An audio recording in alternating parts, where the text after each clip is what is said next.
ہیں اور ہماری آواز امت مسلمہ کی آواز ہے. ہماری آواز قرآن کی آواز ہے.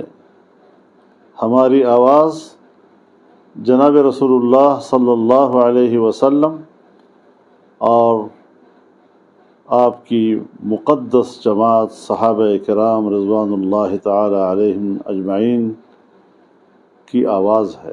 اگر یقین ہو کہ اللہ میرا مددگار اور یقین ہو کہ اللہ ہر آن میرے ساتھ ہے، پھر کوئی خوف، کس کا خوف؟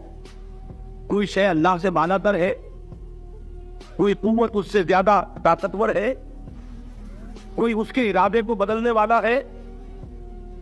کوئی اس کی مشیت کے آڑے آنے والا ہے؟